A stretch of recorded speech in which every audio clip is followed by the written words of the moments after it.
All right, welcome to Fumble Fever. We are continuing with the way too early predictions. Our last video was the SEC East, and this video is the SEC West. So if you didn't check out the last one, go and check it out now. That way you can make sure you don't miss any of your SEC teams. We're going to be starting alphabetically with Alabama, and Dylan, I'm going to kick it over to you. Thank you so much. You're welcome. I got them going 9-3. Probably a very big surprise for people. Yeah. Alabama fans probably gonna hate me. Yeah, they're probably getting a lot of nasty letters after this one. And death threats and all kind of stuff.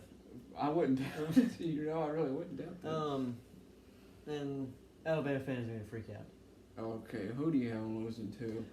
I got them losing to Georgia, LSU, and Auburn. Oh my goodness, what are you doing? Well, they got to. They don't have lose. to. They gotta lose. They don't have to lose the only way I see them turning their season around in my eyes is if Bryce Young comes in. He's the number 2 overall quarterback coming in. He has a dual threat. Yep. Number 1 at his position. If he comes in and dominates, Yep. I think they'll probably be 11-1. But it's gonna be kind of hard for him. I think, even though he's like really good. Yeah. I don't think he's gonna step up into the kind of role that. You don't think Tua he's was. ready for Tua status? Yeah, I don't think he's quite ready for that. I don't Tua. necessarily think he's ready for Tua status just yet, but I think first of all, Alabama fans, you can love me because you're about to like me a lot better than you like him. Okay, but I think Bryce Young is going to come in. I think he is going to not only start, but I think he maybe not dominate, but he's going to do good enough to where he's going to get them a lot of wins. I think their schedule this year is somewhat favorable. Of course, they have tough games with Georgia and LSU and Auburn always at the end of the year, like the 3 that you had them losing to. But I only have them losing to one of those teams, and that's LSU because it's at LSU. I have them beating Georgia. I have them beating Auburn. And I actually have them beating every other team on their schedule. I have Alabama going 11-1, and I just don't see them being down at the bottom too long. I think people like to overreact. I don't think that it's the end of the Alabama era. I think they'll come right back because as long as Nick Saban's there, they're still going to be winning ball games. And How much longer do you think he has?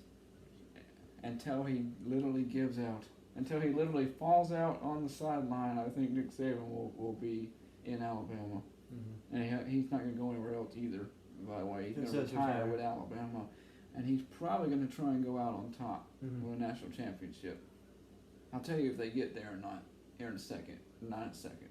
Maybe at the end of the video. Okay, sounds but, good. But before that, we're going to move on to Arkansas. The polar opposites, I would say. Yeah.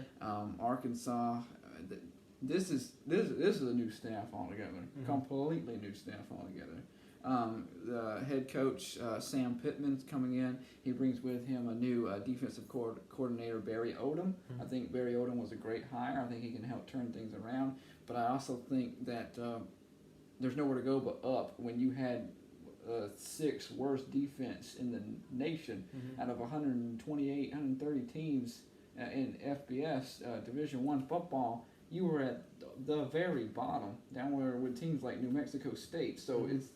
I mean, they got a safety, Miles Slusher. Yeah.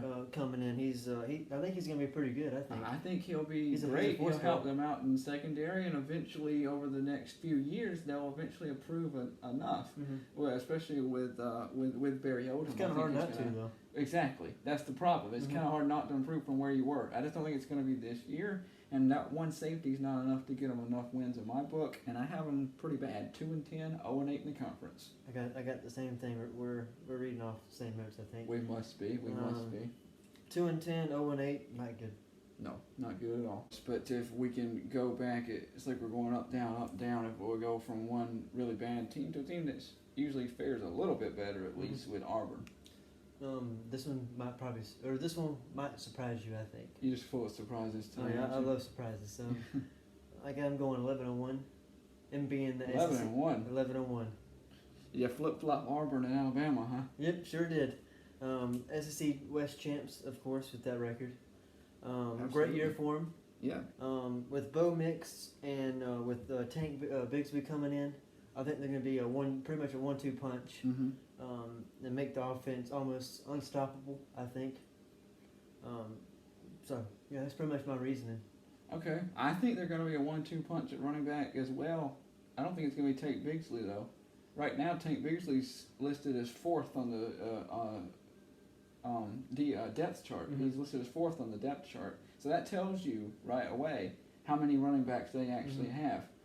Of course, they always have running backs, but this is actually one of the better recruiting running back classes that Auburn's ever had, or at least under the Gus Malzahn era. So that's amazing. Tank Bigsley's going to be great, by the way.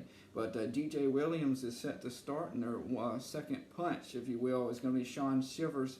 He's a junior, and they've both got some playing time, but not a significant amount because they were behind some very talented running backs. So, and I think Bo Nix, he's going to take the next step too as a quarterback.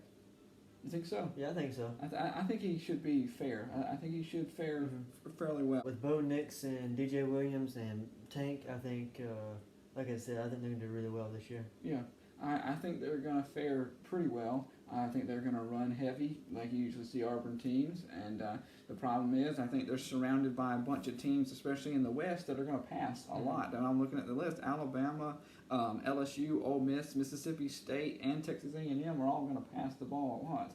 Arkansas, I'm not really sure what they're going to do right now because of Chad Morris's departure.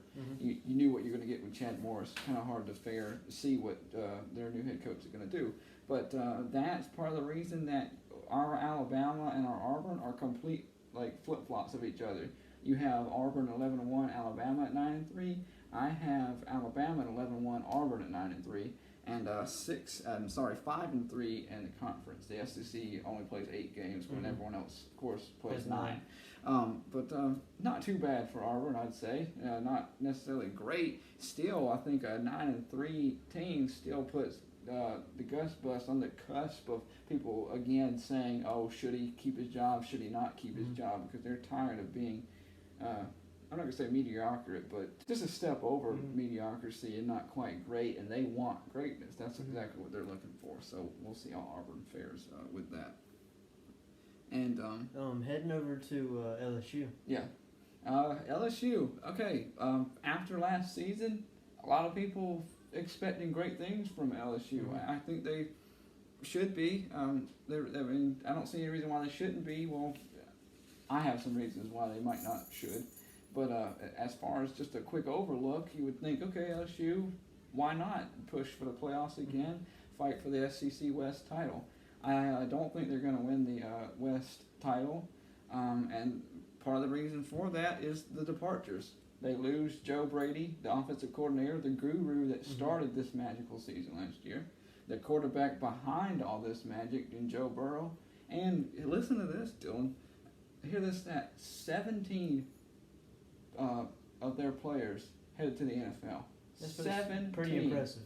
Dylan, there's 22 teams. There's 22 players. I mean, there's not 22 teams out there. There's 22 players on a team. If you offense and defense, that start. They lost 17 guys to the NFL, which obviously were all pretty much starters or guys that at least played a lot. That's a big, major shakeup. A lot of people that they have to replace. I can't see them winning. I have them winning games that they're supposed to win, but I kind of have them losing games that back in the day that they would be supposed to lose. Still a fair season, but not a national championship season. And I think that might shock some people, but I have them at 9-3 overall and 5-3 in the conference. I can see that. There's a couple of toss-up games right there. That's what I thought too. But I got them 11-1. Okay. And right behind Auburn. They don't go to the SEC championship because Auburn's going to beat them, I think. Gotcha. But maybe a surprise sneak in for the college football playoff because they're 11-1. And didn't play a conference championship. We've seen that before with Ohio State. Right. But maybe sneak into the college football playoff if the Big Ten has a team that wins the conference with 10-2. That's probably the only way that LSU will make it into the playoffs if they're 11-1. Gotcha. It's interesting. Me and you both, I've noticed, have some very interesting things that might happen throughout this season. And if you aren't, go back and watch some of these videos because we have said a lot of interesting things and a lot of shocking things. And I mean, you have to say shocking because it's not going to go chalk. It just can't go chalk. Every year there's going to be there's surprises. Exactly, there are going to be surprises. Like Baylor last year. Right. Nobody expected that. Right, who's going to be the team that steps up and takes that next role? And we've had some teams that we think is going to step up and take that role. So some of my shockers is LSU, by the way. One of those 9 wins is actually against Alabama. Their only loss, but then I have LSU losing some teams that they should be able to beat down the stretch at the very end of the season with Texas A&M, and and I think Auburn near the end of the season for them. So I just really and truly, when I look at all these conferences, the SEC is a conference as a whole that I see beating each other up. I think they're going to be throwing punches left and right. That's why I can call some of these shots, some of these major upsets in the SEC. So especially in the West, it's not as divided especially as in it the was. West. Yes, I think the West. Because Alabama for the last 8 or 9 years has been the pretty only much team dominant in the West. And Now LSU's stepped out. up. Now Auburn's starting to step up. Now some other teams are starting to get better than just flat out terrible. I think the West is going to be the most competitive division in college football next year, hands down. If we continue through the West and see some of these teams that are stepping up, I'm glad that we're at the piece in our video now. I think the 2 most interesting teams in college football next year. Everyone's going to be watching these 2, but we'll start with Ole Miss. Oh yeah. Yes. So you think everybody's gonna be watching them? I'm going to be watching them. I mean, even if you think they're going to be terrible, you still got to watch Lane Kiffin and Mike Leach. Yeah, that's true. I got them going 5-7, even with Lane Kiffin. That's not bad though. Yeah, I mean, it's bad, but it's not, Yeah, I mean, there's a couple of toss-up games in there. Yeah. Like, I'm losing to Vanderbilt, but if they win that game against Vanderbilt, they'll be 6-6. They'll go to a bowl game. You're losing to Vandy? Yeah. Ouch. I know. I mean, I told you earlier in the last video that I like their defense. You like Ole Miss? Oh, Vandy's defense. Yeah, I like Vandy's defense. Don't like Ole Miss defense. But yeah, I like Vandy's defense. It's always good with Derek Mason. Yeah.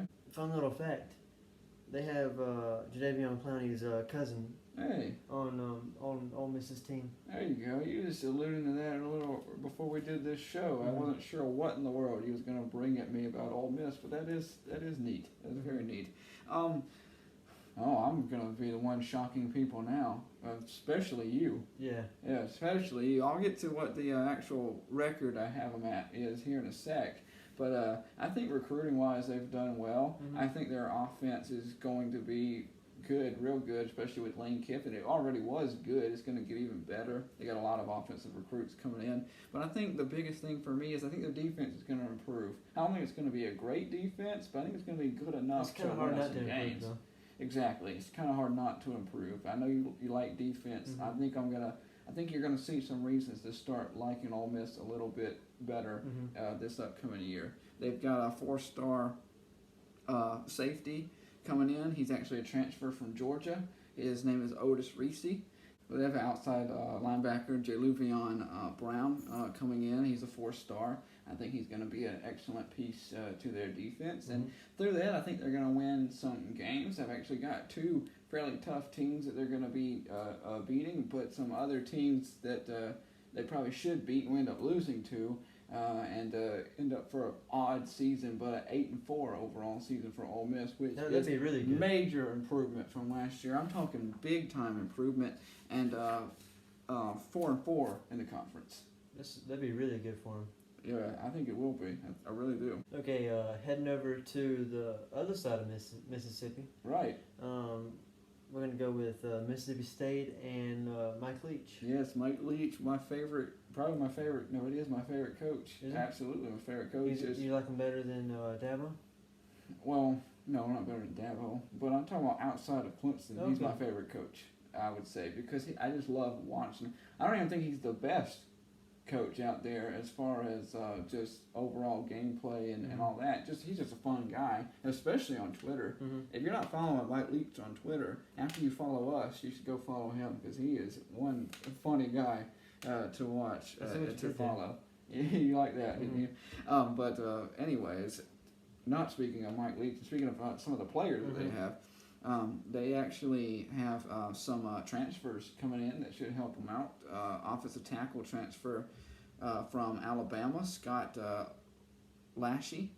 He's coming in, and also very, very interesting, I thought, is the quarterback from Stanford last year, KJ Costello. That's should actually help what I had in my notes too. Really? Yep. I just stole it from you. Yep, again. I just took the words right That's out of your actually mouth. normally what I do. I normally take your notes. I know. I'd say it on. I was doing it back camera. to you, just a little bit of payback after He 4 weeks was- in now. He was a 4-star. He's a very high 4-star when he was coming out of high school. Yeah, and he played fair Mhm. last year, I believe, for Stanford. Just didn't have the right pieces, wasn't the right fit where he was, and I think he's going to find a good fit under this Mike Leach offense, who we know is very good with quarterbacks. So I think KJ Costello's play could elevate them to a very good season. I mean, very good. Another major improvement. 9-3. Well, that'd be a really good Yeah, season. 5-3 in the conference. I got him almost the exact opposite. Almost. At What, 5-7. 3-9? No, Oh, at okay. 5-7. Okay, good. I mean, I got him improving, but there's a couple it's just like Ole Miss last. It's just like Ole Miss last time. Same Same Yeah. thing. 5-7. They got a couple toss-up games, like I said, against Ole Miss. I have them losing to Ole Miss, but if they win that game, they're going bowling. Okay, I have Mississippi State winning that. By the way, if you want to throw some money on it for the Egg Bowl, It's at Ole Miss. That's the only reason I pick Ole Miss. right? Because normally, if there's a toss-up game, if I go with the home team. That could be a toss-up game, honestly, and honestly, they could flip-flop 9-3, 8-4. They could switch those easily, depending on how that game goes. So, one more final team will complete the SEC West, and that is Texas A&M. I got Jimbo Fisher on the hot seat after this season. I got him 8-4 and 4-4 overall. There's a couple of surprising losses, I think, to Carolina. Carolina hasn't beat them since they went to the SEC, or ever. Yeah. And fun little fact, Southland hasn't beat a team from Texas in like 80 years. That long? Yep, they haven't beat a team since the 50s. Really? That's 70 years, but Well, that's a long time. Yeah. That's amazing. I know that's a surprising fact. It surprised me. Yeah. But back to Texas A&M. There's a couple of surprising losses to Carolina. You were probably there. That's a You got surprising Carolina loss. beating A&M and Georgia. Mm-hmm. Note that down. Oh yeah, write that down. You got to write that down. You got to. Do you have it written down? Yeah, I got it written down right Okay, here. good. I thought it was interesting that I'll go ahead and say we ended up with the same record, but for completely different reasons. You think he's going to be on the hot seat. I think he's going to have a good year. A lot of people think that this is Jimbo's year because this is his first real class that he has completely developed he's completely developed himself all the way through. These are his players, and now he has his team, and with a senior-led quarterback in Kellen Mond, who I believe has the capabilities to do great things, and being a NFL-style quarterback. So I think with that we're going to see some really nice play. And honestly, they should be in the top 10 in just about every year because they get The way they recruit.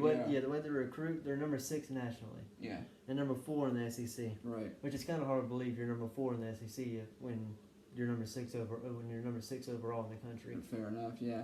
It's just like I said, you see 8-4 as a disappointment. I see 8-4 as an improvement, and I think it's something that they'll be able to build on. And I don't think Jimbo will be. I don't think he'll be in the hot seat next year, personally.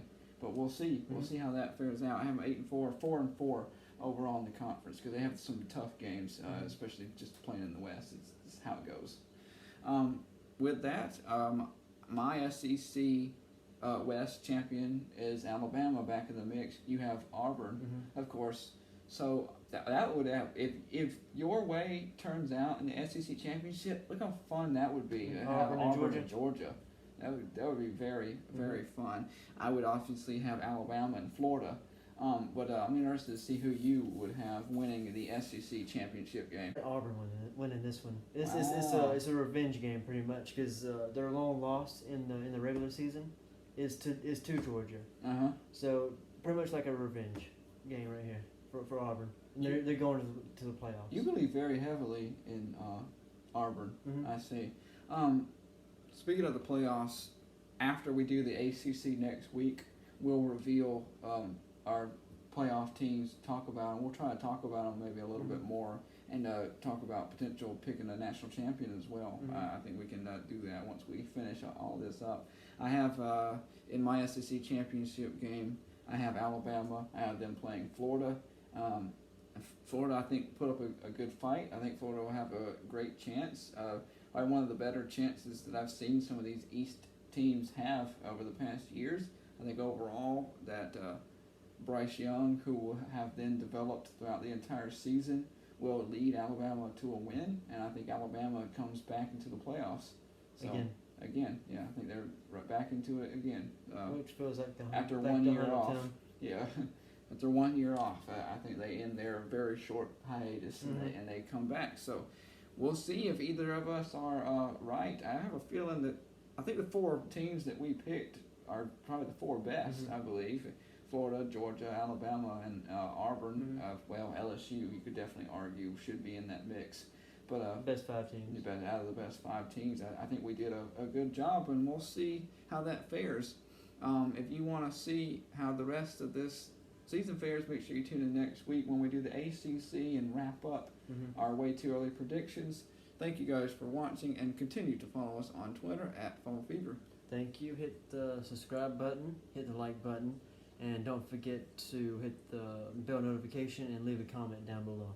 And don't forget to win $50 tournament challenge, and follow us on Twitter for more information. And you can find me on Facebook. My name is Micah O'Shields. Follow me on Facebook, and I can give you some information on there. So win that money. Let's go. Thank you, guys. Bye.